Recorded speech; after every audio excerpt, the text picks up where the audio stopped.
So those people who aren't here, you never know, they could miss out.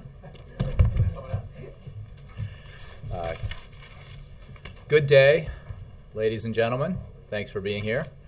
I have no announcements, so let's get started. Associated Press, Ken. Thanks, Jay. Governor Romney's campaign is promoting a number of steps on energy today. Some of the goals that they're laying out, creating more than 3 million jobs through increased energy production, energy independence by 2020. Does the president think that some of these goals are feasible? Well, what the president believes is that we need to pursue a policy that embraces a bold and robust, all-of-the-above approach to energy. And what we know is that the policy the president has pursued has led already to the doubling of production of renewable energy from sources like wind and solar since the president took office. We know that under his leadership and during his presidency, domestic production of oil and gas, natural gas, has increased, and our reliance on imports of foreign oil has decreased to its lowest level in, I think, something like 16 years. And I think what distinguishes the president's approach, all of the above approach to our energy future, from the Republican approach, is that the Republican approach is essentially one that is written by or dictated by big oil, and it focuses almost entirely on oil and fossil fuels. This president believes we need to embrace all forms of domestic energy production, including oil, including natural gas, including nuclear energy, which, as you know, this administration has invested in for the first time in 30 years, including renewables like wind and solar. And while the Republican approach denigrates forms of energy like wind, this president believes that investing in renewable energy is essential to enhancing our energy independence. And I would note, as the president did last week, that I think Congressman Ryan has called wind energy a fad, and I think maybe Governor Romney called it imaginary.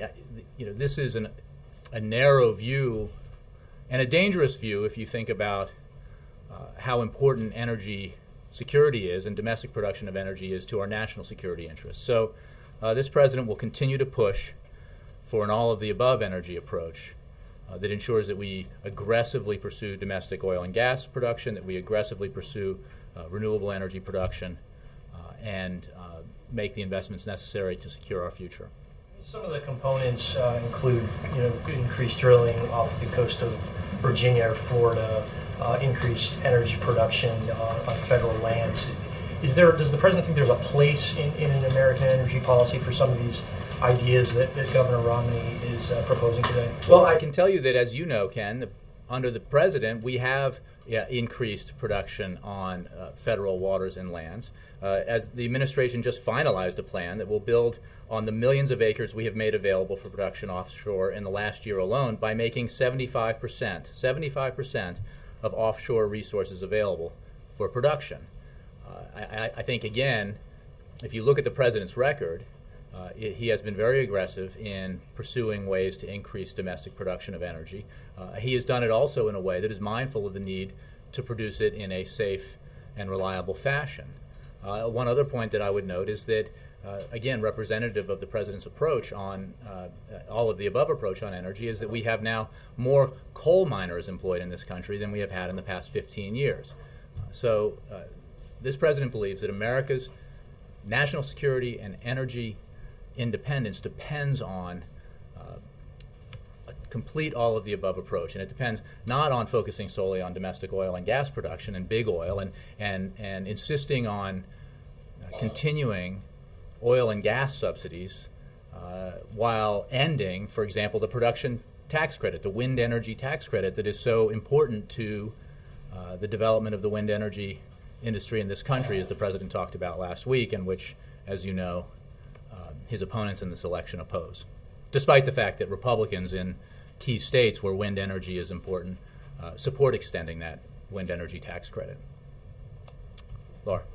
Thanks. So I wanted to ask you about the report yesterday from the CBO about the fiscal cliff, which said that Americans should expect a significant recession and 2 million job losses if the spending cuts and tax hikes go through.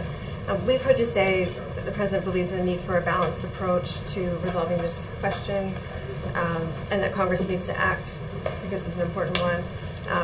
What I wanted to ask was whether you anticipate any kind of formal process to get that rolling ahead of the election, maybe similar to what the Vice President led on the Hill last year, or if the President is comfortable or thinks it's more practical to wait until after the election to do so. I think the President has been ready and remains ready to come to an agreement on a balanced approach to our fiscal challenges at any time that Republicans demonstrate a willingness to accept the simple proposition that in addition to spending cuts and in addition to entitlement reforms, revenue has to be part of it, as the Simpson-Bowles Commission made clear, as the Domenici-Rivlin Commission made clear, the Gang of Six, and every other bipartisan group that has looked at this has made clear. Unfortunately, Republican intransigence, their insistence that millionaires and billionaires get tax cuts, has prevented the completion of an agreement on a balanced plan. What we do know, however, going to the CBO report, is that the single biggest component of the so-called fiscal cliff is the middle-class tax cuts that Republicans and Democrats all agree ought to be extended. The Senate passed a bill that extends these middle-class tax cuts for 98% of the American people. The House ought to do the same, and just by doing that, we could alleviate some of the concern about the so-called fiscal cliff, which should not, regardless, take any pressure off Congress from the absolute need to act, but it should demonstrate to the American people the ability of Congress to come together and pass something that everyone says they agree on and the President agrees on. So again, that is the single biggest component of that makes up the so-called fiscal cliff. If they pass that tax cut tomorrow, that would go a significant way towards alleviating concerns about the fiscal cliff. I think, given everyone's very busy campaigning and so on, in the absence of a formal setting to discuss it, Well, I think the President told you earlier this week when he stood right here that it is on, he recognizes the fact that because Congress, I believe, will be in town for less than 2 weeks between now and the election, that significant progress with Congress may not be all that likely. There are things, however, that Congress absolutely must do, steps to ensure that we pass a continuing resolution, that the government continues to function, there are no threats of shutdowns, and other things they can do. But they could also, because so much work has been done on it already and the Senate has already passed it, they could pass this tax cut in a moment's notice. The House could do it when they come back and demonstrate to the American people that there's a seriousness of purpose here when it comes to recognizing the need to address some of the issues that were presented by the CBO report yesterday. So just to clarify, so then the idea is then after the election will be the time to address the rest of the fiscal cliff? Well, look, I think the President is open to, and has said so, any indication from Republicans that they are willing to drop their intransigence on this fundamental issue of whether or not we will move forward with a balanced plan. Because it's not just a point of argument. And it's not just, well, the President believes we have to have a balanced plan, and these bipartisan commissions all believe we have to have a balanced plan. Every expert out there who's independent believes that that's the right approach. The reason why everyone agrees on this is because the consequences of not having a balanced plan are embodied in the Republican budget proposal, which, in order to achieve the kind of deficit savings that are needed, would unfairly burden America's seniors by voucherizing Medicare, and cause huge reductions in investments in education and innovation and research and development, the kinds of things that are fundamentally important to our further economic growth in this century. So we don't need to do that. We don't need to ask seniors to pay $6,400 a year per annum unless we believe that the right approach is to adopt a Republican plan that asks seniors to pay $6,400 a year on average extra to help cover their health care costs because we're voucherizing Medicare so that we can pay for tax cuts for the wealthiest among us. That's not sound economic policy. We can't afford it. We don't need to do it. We need a balanced plan. Adam. Thanks, Jay. It was announced this week that Cardinal Timothy Dolman will be delivering a prayer at the RNC, and I know that he's someone that the White House has reached out to on various issues. Do you feel it's appropriate that he be speaking at the Republican convention, or do you have any feelings on how it might affect the working relationship with the Cardinal or the association that he represents moving forward? Oh, I think there's a tradition of religious leaders giving prayers or invocations at conventions. I don't see a problem with that. I also had a question. I know there's some articles circulating around the DHS and FBI about some possible anarchist activity at both the RNC and the DNC. I know this is probably something that should be handled by the law enforcement community, but is there advice that the White House is giving to members who live, residents who live in the area, or anything that in relation to activities who aren't attending the convention, or just citizens? I'm not aware of the reports that you mentioned, and certainly wouldn't be for the White House to issue law enforcement guidance. I would point you to local law enforcement officials as well as federal law enforcement. And finally, I know that this is, I think you were asked for this earlier in the week, but there's been a sort of push from the Online Homebrewers Association for the White House to release its beer recipes. I believe there are three, at least, White House beers brewed here. Does the White House have any plans to release its beer recipes? Not that I'm aware of. It's true that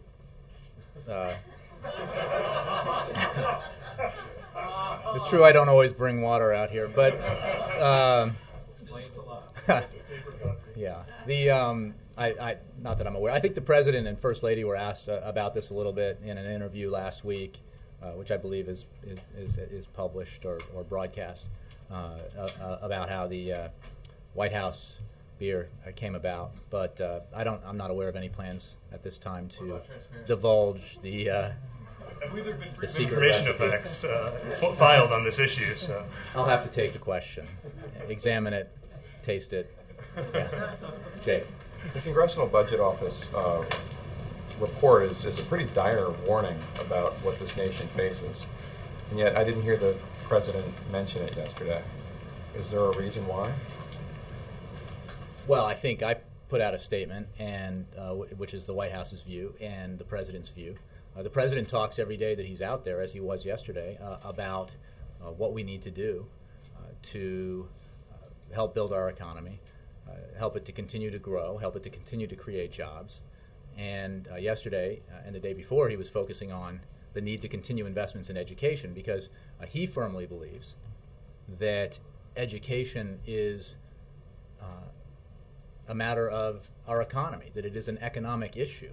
So that's not really what the Congressional Budget Office was addressing. They were talking about... about the... But I heard the President, yes, the President talked about education, he talked about Todd Aiken, he talked about Michael Jordan. He talks, as you know, all the time about what we need to do to, specifically to help the economy grow and create jobs, and his belief that we need to take a balanced approach to address the kinds of fiscal challenges that are necessary. I mean, the so-called fiscal cliff that the CBO report addressed, as you know, is being brought about by a vote of Congress with bipartisan majorities in each house to enact the Budget Control Act, and which the President signed into law.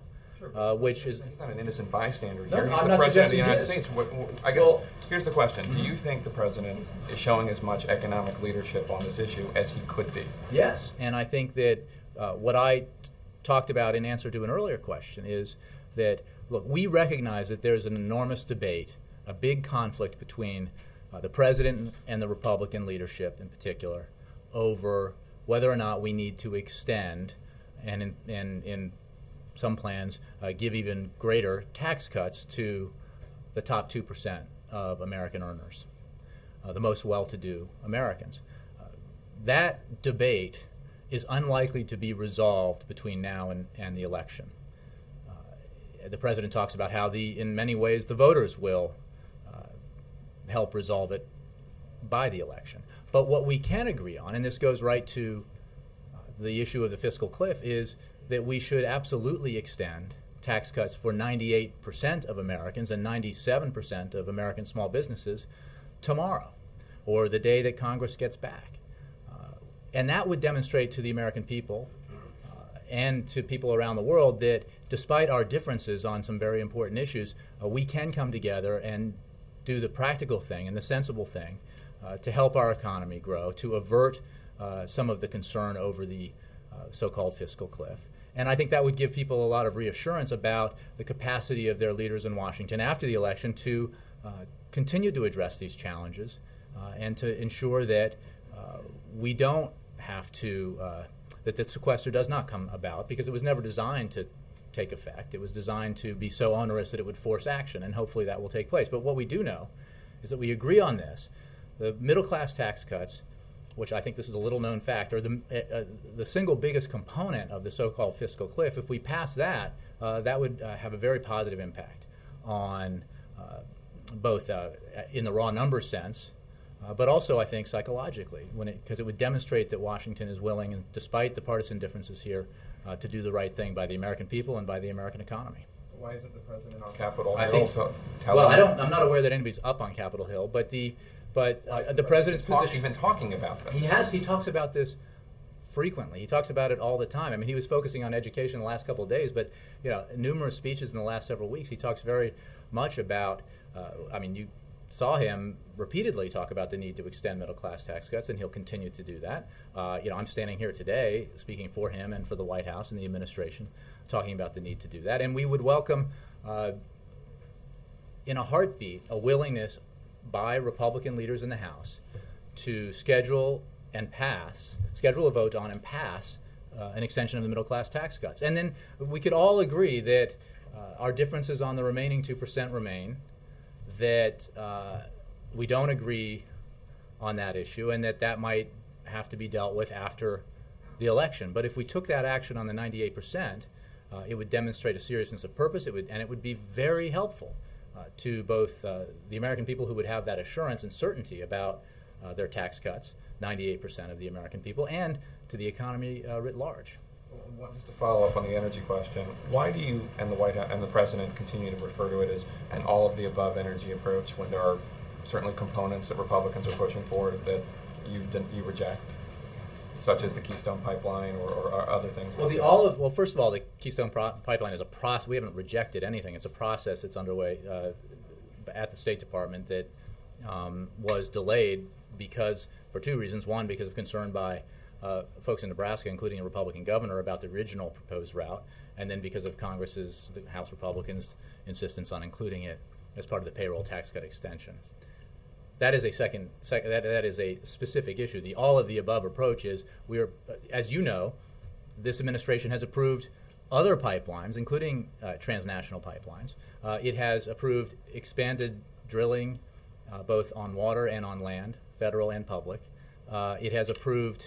So you mean types of energy? You don't mean. Well, I don't mean that every single project imaginable that would require some sort of federal approval has necessarily, but I mean every form of energy has enjoyed the very aggressive support of this administration, and that includes nuclear, wind, solar, and biodiesel, and as you know, oil and gas. Ed. Can I just follow up on Jake's earlier questions on CBO saying we might be on the verge of another recession?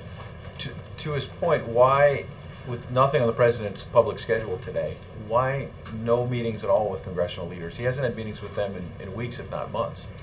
Ed, I think you know that congressional leaders have been, Republican leaders have been very clear that they will hold hostage tax cuts for the 98% of the American people to their insistence that millionaires and billionaires get tax cuts too. They could change their mind about that, agree with not just the president and not just Democrats, but the vast majority of the American people, and my guess is 98% would like to have their tax cut next year if they simply said, okay, let's agree to disagree on the 2%, let's pass the 98%, let's get it done. And that would, in a single stroke, address a significant portion of the concern about the so-called fiscal cliff. It would not entirely deal with it, but it would have a significant impact. And the president was out there and will continue to be out there calling on Congress to take action on the middle class tax cut, extending it for 98% of American taxpayers. And I think that hopefully Republicans will, for two reasons. One, because it's the right thing to do for the economy and for the American people, and two, because of political pressure, reevaluate their position, take advantage of the few days that they're actually back in Washington, when they are back, to pass this bill that we all agree should be passed and made law. The president himself has previously said, why raise taxes on people during an economic slowdown? And so while you're talking about the ones for the middle class and the 98% there, there's still, the Republican view has been again and again that you say they're hardened on is that, if you raise taxes on the wealthy, then you're going to add to the economic slowdown. So we know what their view is, we know what your view is. Mm-hmm. My question is, why are they not in a room trying to negotiate, which is what presidents and leaders normally do? Well, look, I think we are clearly at loggerheads when it comes to the top 2%.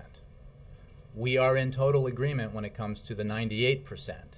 It stands to reason that we should be able to agree on what we agree on and then continue to debate what we disagree on. And it is, I think, unhelpful to the economy and certainly not useful for the American people to insist that 98% of you won't get a tax cut unless the top 2% of the well-to-do Americans get a tax cut. And in terms of the president's position on this, his position. It's been his position for a long time. The fact of the matter is, and economists will tell you this, that a tax cut for middle-class Americans has far greater positive economic impact than a tax cut to people in the top 2%. They don't necessarily spend it and inject it back into the economy. It just does not have the same macroeconomic impact. And when you're weighing what we need to do to help the economy grow as we deal with our deficits, we simply can't afford to spend that extra $1 trillion over what would be 10 years potentially on another tax cut for the wealthiest 2% of the American people. I mean, here's the thing. Some of the very leaders in Congress today, Republican leaders in the House, stood before us, I was a reporter then, and declared on the eve of the vote for the Clinton budget, the Bill Clinton budget in 1993, that raised marginal tax rates on wealthier Americans, that it would cause a recession if they passed that bill and signed it into law, that it would cause economic decline, it would cause job loss. I think we can all agree that they were wrong. Because what we got instead was sustained economic growth, significant job creation, 23, 24 million jobs, and the only time in our lifetimes when the budget has been balanced, and millionaires and billionaires coined at a rapid pace. So the president's position is you have to have a balanced approach. We need tax cuts for the middle class. We can't afford tax cuts for the wealthiest. Last thing, does the White House have a view on this book by a Navy SEAL who's going to come out and talk about the bin Laden raid? The book's going to be published, I believe, on the 9/11 anniversary. There seems to be some concern at the Pentagon and the CIA that somebody who's got that kind of intimate knowledge is going to put it into a book. Does the White House share that concern? Well, as I think one of my colleagues here noted yesterday, we were unaware of this book until yesterday and the press reports about it. So I don't know what's in it, and would refer you to the Defense Department, since it's apparently or supposedly written by someone in the military or retired, but I just don't know anything else about it. Kristen. Jay, thanks. The New York Times is reporting today that this administration has close ties to Exelon, which may have helped foster greater access to the upper reaches of this administration, may have proven helpful in terms of securing some grants and loans. Do you have a reaction to this report? Is it a fair report? Well, I would say a couple of things. The truth is that Exelon has a long history of supporting politicians of both sides of the aisle. And as most of you who have covered the rulemaking process, you know that these decisions on grants are made on the merits. And as Cass Sunstein said in the story, it would be a huge mistake to draw any link between the number of meetings that OIRA, the agency that he headed until recently, holds with outsiders and the outcome of any rule. In fact, OIRA meets with any entity that asks for a meeting. That is their policy. And for the standards listed, OIRA also met 4 times with the Sierra Club, 3 times with the American Lung Association, and 3 times with the American Academy of Pediatrics. So again, it is standard policy at OIRA to meet with anyone who asks for a meeting, who has an interest in any of these issues that come before OIRA. Does the assertion, though, create a negative optic for the president as he heads, into kind of the final stretch? I think of the president's support for an all of the above approach to energy and to renewable energy is an issue in this campaign. It's one that he's proud to have be an issue, as you noted when he was out in Iowa last week and has spoken about elsewhere. He firmly believes that our energy future in this country will be more secure, and therefore our national security will be enhanced if we pursue policies that expand domestic oil and gas production, that aggressively invest in and expand renewable energy sources, that make investments, as this administration has, in nuclear energy.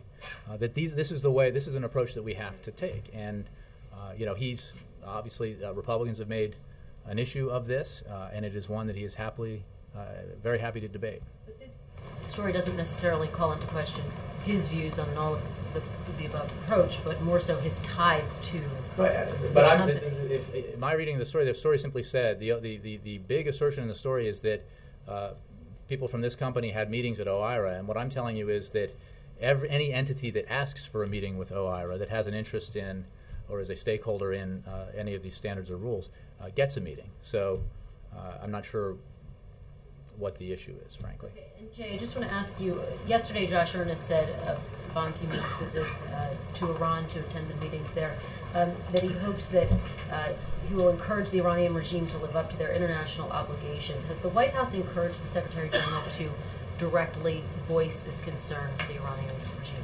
Well, I don't know if that conversation has taken place. I think that what Josh said yesterday, and I'll reiterate today, is certainly our position, and it is well known, which is that we believe that the Iranians use this kind of forum for propaganda purposes, and we would ask participants to take advantage of that forum to press upon Iran the need to abide by its international obligations or face further isolation and further sanction for refusing to abide by their international obligations.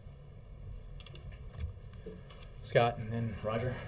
2 things, Jay. One, do the differences between the administration and the GOP on energy also extend to the demand side? Well, I don't know about demand per se, but one thing I did not bring up, one step this president took, standing with the CEOs of more than a dozen automobile companies, was to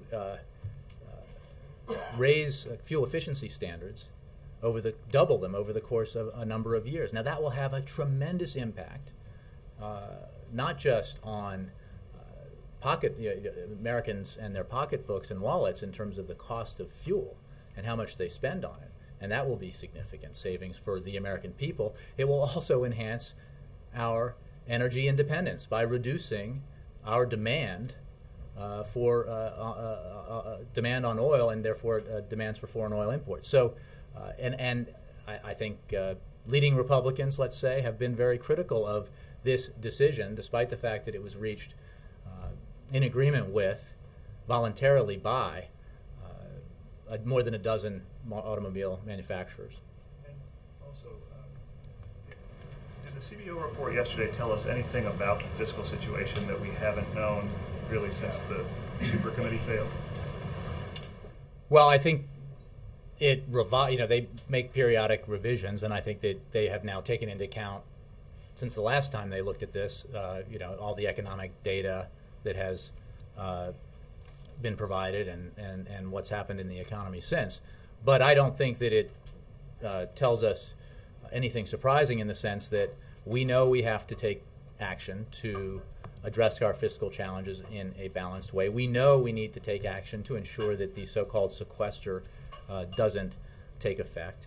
And it requires a little will and backbone by Congress to agree to the fundamental premise that is widely supported around the country, that we need to tackle these issues in a balanced way. And at least prior to that, even as we acknowledge that we will debate some of these issues beyond the election, we can take action immediately to pass the tax cuts for 98% of the American people that would go a significant distance down the road towards addressing the fiscal cliff. Roger. Yeah, thank you. Ken mentioned this at the top, but I wanted to get down a little further. One of Romney's energy plans today had to do with the giving states control of oil and gas on federal lands. What does the president think of that? Well, I'm not aware of that specific proposal, and I'm not, frankly, as steeped in the details in terms of how these processes work. I know that this president has aggressively expanded oil and gas production in this country, but in a way that he believes protects the health and safety of our lands and waters, and of course of the American people. And he'll continue to do that. I guess I was getting at the state. Right, and I'm not aware of that particular provision in the governor's proposal. April? Jay, I want to ask you some questions about Isaac as it relates to Haiti and as it relates to the United States. The United States, along with the royal body, are working to try to fortify, rebuild Haiti, and Haiti is right in the path of Isaac. What is this administration doing as it relates to preparing for Haiti with Isaac's approach upon the country? Well, right now, the administration through FEMA has been in close contact with local officials and emergency managers in Puerto Rico, the United States Virgin Islands, as well as the Florida Emergency Management Agency. And obviously that's because these are American lands and territories. We are monitoring the storm, FEMA is, and NOAA, and very mindful of the suffering that Haiti has endured because of the earthquake, and will, I'm sure, be prepared to assist any, Haiti if it does suffer under this hurricane. But I think we need to step back and acknowledge that we don't know where, what direction the hurricane or the tropical storm, if it becomes a hurricane, will take. And I think I saw Administrator Fugate on television discuss this and say, we need to make sure that everyone who could potentially be affected by the storm, whether it's in Puerto Rico or the Florida Keys or anywhere on other U.S. coastland, be prepared and make sure they're paying attention to updates on where the storm is and how strong it is and where it's headed. And FEMA is working very closely with all the appropriate agencies to do that. But you understand why I ask about Haiti, because Haiti is still trying to come back just to the basic piece of where they were before they had that massive earthquake. And you still have people living in camps. Haiti is still... No, I completely appreciate the question and agree with the assessment of Haiti's, what it has endured and what its vulnerabilities are. I would suggest that perhaps the State Department can help you with more on whether, what Haiti might be doing to prepare for potential storm. And again, I'm not briefed well enough to know what the odds are that Haiti would be affected. Does the president still get updates on Haiti, even though we're several years out now from the earthquake? Does he get regular updates on Haiti?